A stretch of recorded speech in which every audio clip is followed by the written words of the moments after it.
Hey everybody, it's Mike and welcome to Chip Damage. And today we're talking about one of the greats. We're talking about the PlayStation 2. Now, if a console's greatness was purely measured on the quantity and variety of great games that it had, the PlayStation 2 would be pretty close to the top of that pile. The amount of games that came out on that console during its lifetime was insane, and so was the variety of games. Whether you wanted fighters, shooters, hack and slashes, RPGs, dating sims, online MMOs, the PS2 had you covered. And this year in 2021, the PS2 is old enough to drink legally. It's 21. So in celebration of that, I kind of wanted to dive into some of my rare, more valuable, and generally weirder games that I've collected throughout the years. Now, the PS2 was released in 2000 and continued to make games until 2014, a year into the PlayStation 4's life cycle, that last game being FIFA 2014. And in that time, the variety of games that were made is staggering. So let's go over some of the ones that I've collected throughout the years that I wanted to share with you today. So let's get this started. The first game I want to talk about is a beloved title, maybe my favorite game of all time, but a version you may have not have seen. It is Metal Gear Solid 3, the Subsistence version. The Subsistence version was an enhanced version of the original Snake Eater version. And the box that you see here, this red version, was a limited pre-order only edition that came with a bonus disc, in addition to the 2 discs that the game normally came with, that had extra cutscenes, marketing material, things that you can unlock with a complete file of the base game. This is pretty hard to come by. This runs into about $100 range, but this is Metal Gear Solid 3. Any version of this game that is released, I pick up. It's one of my favorites. It may be my favorite game, and I just wanted to share with you this limited edition of it. So moving on, but sticking in the Metal Gear universe, is the document of Metal Gear Solid 2.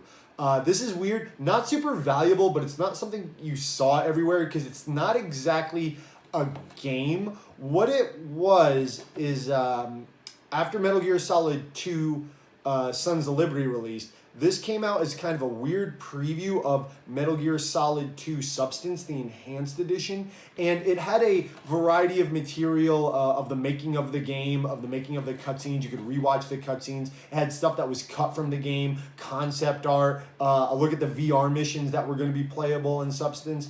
And it's a nice companion piece. If you're a Metal Gear fan, you can find this pretty easily, or at least at a pretty decent price, but you just don't see it in stores or hobby shops too often because, like I said, it's not exactly a game, but it's an interesting curio, and I suggest you check it out if you're a Metal Gear fan.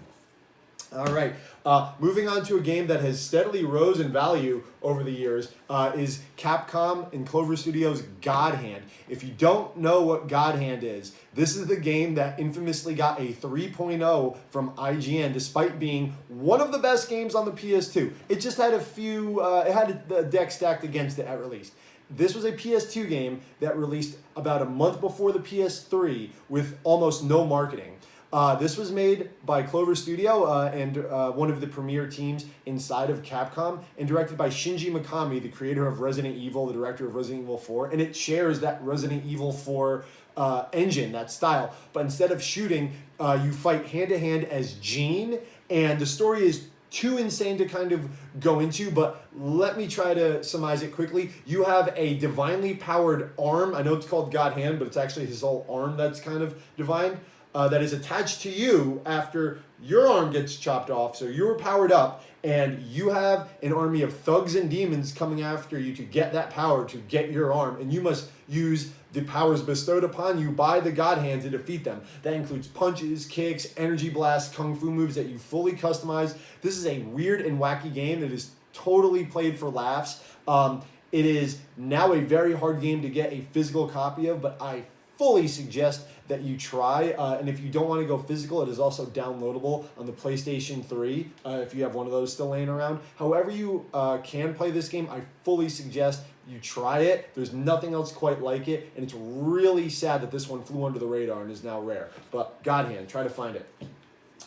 Speaking about flying under the radar is an RPG, an early RPG for the PS2. That is Shadow Hearts. This was a turn-based RPG with a gothic aesthetic, Eastern European looking. It was a spiritual sequel, or at least set in the same world as a PS1 cult hit RPG called Kuldeka. And the whole thing with this game is that it released 5 days before a little title you may have heard of on the PlayStation 2, Final Fantasy X, which is one of the biggest early releases for the PlayStation 2 and one of the best Final Fantasies of all time. So this game got completely drowned out by Final Fantasy X. But it's really special. I mean, it was so early in the PlayStation 2's life cycle, it actually doesn't have any voice acting. It still has text box like PlayStation 1 RPGs used to have. But that adds a certain charm to it. It has an aesthetic unlike other RPGs, somewhere in the middle between Final Fantasy and Shin Megami Tensei. Like I said, it has a gothic European aesthetic. It has a villain named Roger Bacon, which I still can't get over. Just, you know, the terror of Roger Bacon trying to take over Europe and summon God. And you play as Yuri, a youth who can use the power of demons and helps a team defeat Roger Bacon. This is something worth checking out. The soundtrack is great. The pre-rendered backgrounds are fantastic. This may look like a PS1 RPG, but it has some, you know, enhancements that weren't possible in that system. It was produced by Midway, strangely, the guys known for NFL Blitz and Mortal Kombat. It was developed by a now-defunct company called Saknoth that I think just made this series and maybe one other Neo Geo Pocket Color game. They have since gone under, but this game is fantastic. It has not been re-released on any console, any digital storefront to this day. It did have 2 sequels, which we'll talk about in another video, but none of those 3 games have been released anywhere else. So if you want to get them, you got to spend some money and get it on the PS2. But if you decide to do that, you will not be disappointed. Excellent game. Shadow Hearts. All right, sticking with Japanese games, we are looking at Sakura Wars So Long My Love, the PlayStation 2 version. Okay, so wrap your head around this. This came out in the United States in 2010, 4 years after the PlayStation 3 was already out. Not only that, it was originally released in 2005, took 5 years to get localized in 2010. It is the 5th game in the Sakura Wars series, which never came here. And it was the last one in the series until 2019. So we got the 4th sequel to a series never released in North America 5 years after its initial release in its home country on a console that was already outdated. Yeah, this didn't sell well. This is hard to find. This version in particular, there is a Wii version that's North American exclusive, but I would suggest the PlayStation 2 version. It comes with both dialogue options of English and Japanese, which is a nice feature, and it has a nicer packaging, and there are no motion controls or anything like that. So if you are a collector of RPGs, or if you've recently gotten to the Sakura War games because of the PlayStation 4 release and you want to play the game that's immediately before that, I would check this one out. Here's the premise. You play as Shinjiro, a Japanese Navy officer sent to New York City in the 1920s to teach a magical group of girls who work at a theater how to fight demons sent by Oda Nobunaga. It's always Nobunaga. Who is trying to take over the world. Yeah, you're not going to really find that type of story in many other games. This is something, just as a curio, you may want to check out. So Sakura Wars So Long My Love on the PS2.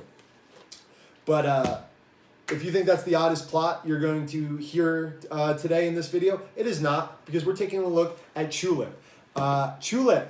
I don't even know how to start with this one. This game is kind of shot up in value. It's getting a little infamous for what it is. I want you to picture a Animal Crossing-esque looking game, kind of a chibi cutesy style, where the plot is you play as a boy who moved into a new town next to a girl that he immediately falls in love with, writes her a love letter. The love letter is lost and scattered throughout the town, and you must gather it by appeasing the town folks, which includes you always having to kiss them. Yes, you must find a way to kiss everyone in the town, whether that means by sneaking up on them. It's a puzzle to figure out how to kiss the villagers, and when you do, you get on their good side and they give you a piece of the letter. This is a weird game. And as you can tell, not super popular at the time of release, but it has gained a cult following because I really don't think there's too many other kissing simulation RPGs out there on the market. So if that's something that sounds like it's fun to you, get Chulip. I believe this was released on the PlayStation 3 PlayStation Store if you still have PlayStation 3, like I said, laying around. But the only physical version released in the United States, PlayStation 2, Chulip. All right. The next one is a game out of a famous series. If for everyone who's familiar with the Xenosaga series, or what would become the Xenoblade series, Namco and Monolith Soft's RPG series. Now, there was, following the PS1 RPG Xenogears, which was a cult hit back in the late 90s, early 2000s, the follow-up to that was the trilogy of Xenosaga games.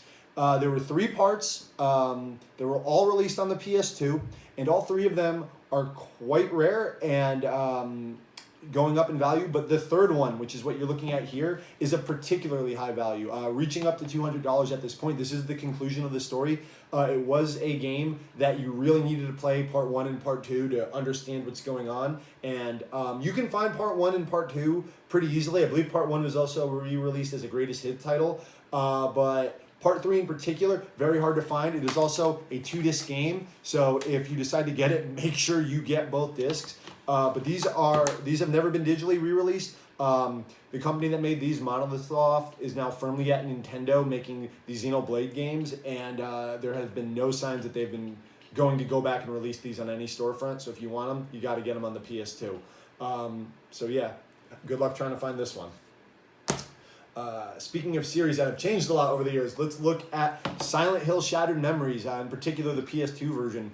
Yet again, a very late PlayStation 2 game. The PlayStation 3 was already out when this game was released, around 2008, 2009. This is a bizarre retelling of Silent Hill 1, and I won't go into more detail than that. It is a good game. There was a Wii version. One of the mechanics in this game involves you using a flashlight. The Wii version forced you to use the Wiimote as a flashlight. It's a decent mechanic, but if you wanted a more traditional control scheme, you'd have to go for the PS2 version.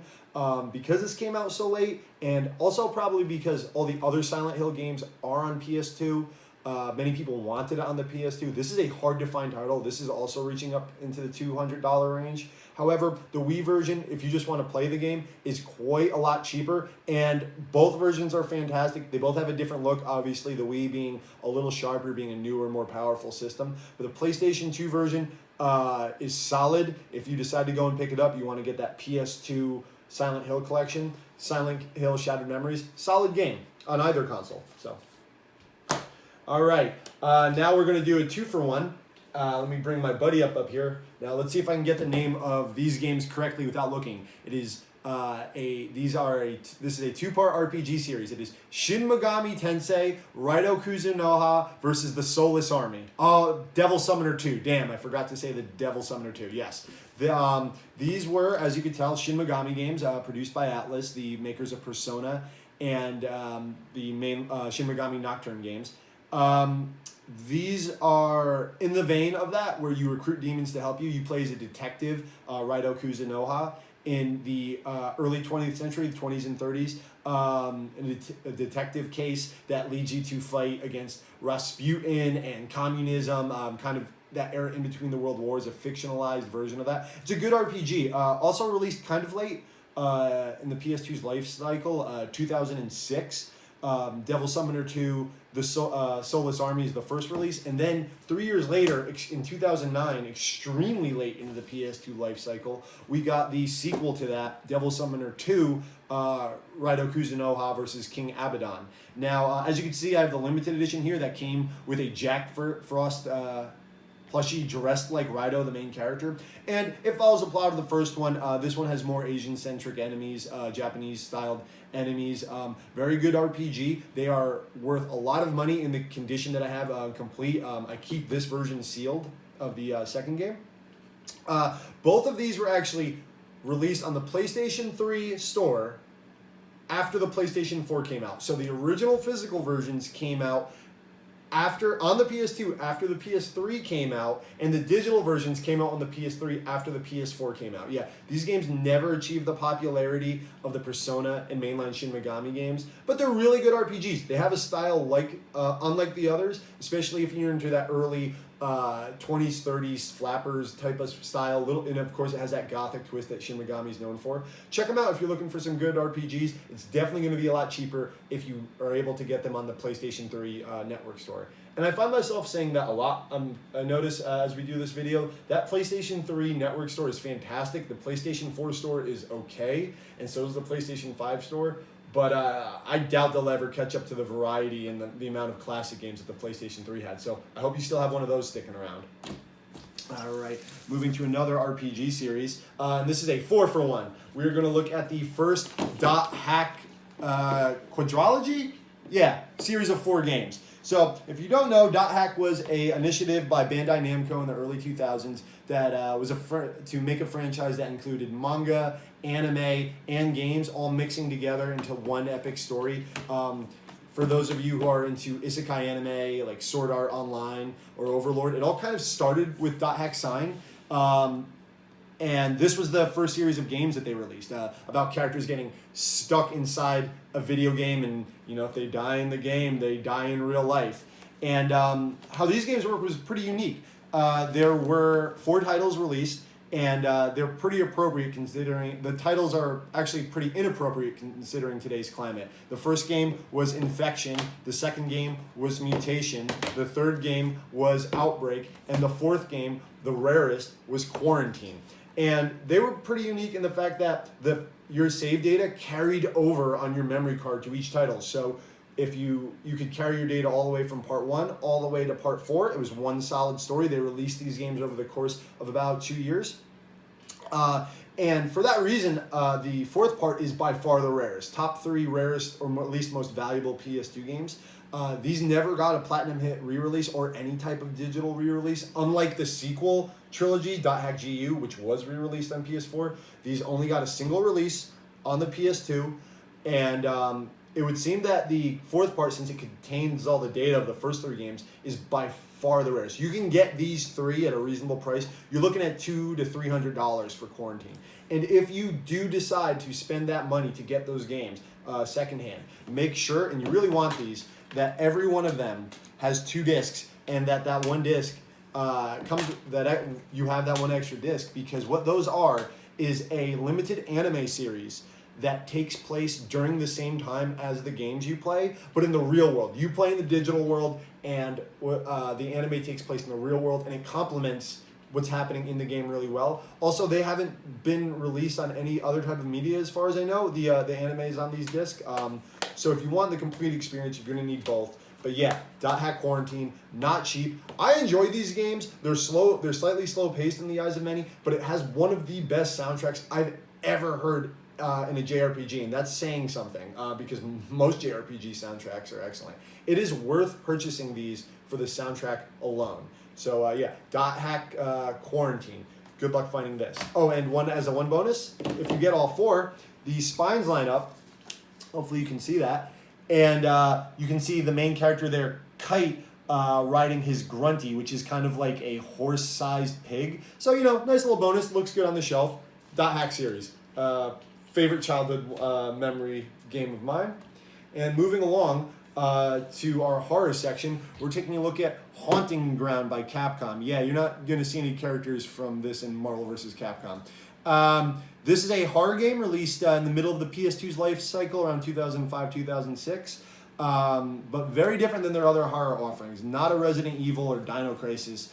You play as Fiona, a young girl who is in a car crash and finds herself locked in a castle, and you have to escape a bunch of demented enemies who are trying to, well, I won't spoil it, but you have to escape that castle. But you have the help of a white German Shepherd, and he's kind of your way of attacking and distracting enemies as you kind of puzzle your way through it. It's a fun game.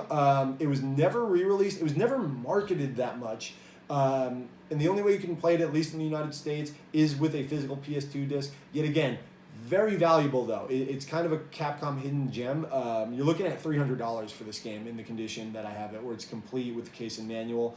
I don't know if it's worth it for that, but if you decide to get it, If you have that extra type of disposable income, it's a fun game. It's unique. As a fun side note, Cammy in Street Fighter V has a Fiona costume, so they haven't totally forgotten about this game. There's still a little, someone who remembers it in Capcom. So, moving along to our last game in the expensive category, another horror game, and I've mentioned this game before in other videos. This is Rule of Rose. As far as I know, this is the most valuable North American PlayStation 2 release, at least of a normal game. This was produced by Atlas. It's a horror game where you play as a young girl, Jennifer, who is kidnapped by a bunch of orphans onto an airship, and you fight little child-sized monsters. This game had some controversy, especially in Europe when it came out, where in certain countries it was pulled off shelves temporarily, or it was blocked temporarily, so it kind of gathered a mystique that may be part of why this game is so rare. But also, there was zero marketing for this game, perhaps due to that controversy. The controversy being that many outside people thought this game encouraged violence against children. It does not. The enemies are child-sized. But from what I've played, it's more of a psychological horror. It's not a very violent game. Nothing to the extent where the game would need to be banned or pulled off shelves. But hey, you know how the normies are. They just don't get it. Like I said, this game is incredibly valuable. You're looking at $500, and let me be honest, it's not that much fun. However, it is a gem in the collection. It is an interesting title to own. Like I said, Atlas never made a ton of copies of their physical games back in the day. It's unique. It does have a history to it. So if you have that kind of extra money, Rule of Rose is kind of the top of the pile for North American PS2 releases. And that's kind of it for my expensive or rare or more valuable games. But there is one bonus title I want to talk about that's just purely in the weird category, because I don't just collect valuable games or things that are sought after. I like weird, unique things. And there's not many more games that are more unique than Mr. Mosquito on the PlayStation 2. Any of my fellow Toonami faithful may remember this game being spoken about on the program. Mr. Mosquito is a game where you play as the titular Mr. Mosquito, who is a insect who needs to suck the blood of a Japanese family without getting squashed. Yeah, that's the whole game. You must sneak up on a family whose house you're living in and suck their blood without them noticing you. If they notice you, that's kind of how you enter the boss part of the game, where you have to avoid them and calm them down by hitting pressure points so you can suck their blood while they're calm. This is not getting a re-release. This is not getting an HD remaster with leaderboards. This is solely a PlayStation 2 game. It is fairly cheap. I fully suggest this game. It is fun. It is weird. You will laugh when playing this game. This is just something that's not made anymore, and if it is, it's like $2 on Steam and not fun. This was only something that could have existed back then, and I really do miss games like that. It's got a physical release. This would never get a physical release today. So if you have a PS2 or a backwards compatible PS3 laying around, hunt down a copy of Mr. Mosquito. It won't send you back that much. So that's going to do it for the video today, the collection of games today. Honestly, I could have filled 10 videos with the weird and fun games that I have for the PlayStation 2, and I yet may. But for today, that's going to do it. I love the PlayStation 2. I, of course, love the bigger titles like Kingdom Hearts, Final Fantasy, Devil May Cry. But I love diving deep into the pit of weirdness, because it is deep for the PS2. And I hope you continue to look for videos where I do such. And I want to thank you for watching me ramble about these weird games. Thank you for your time, and I'll catch you later.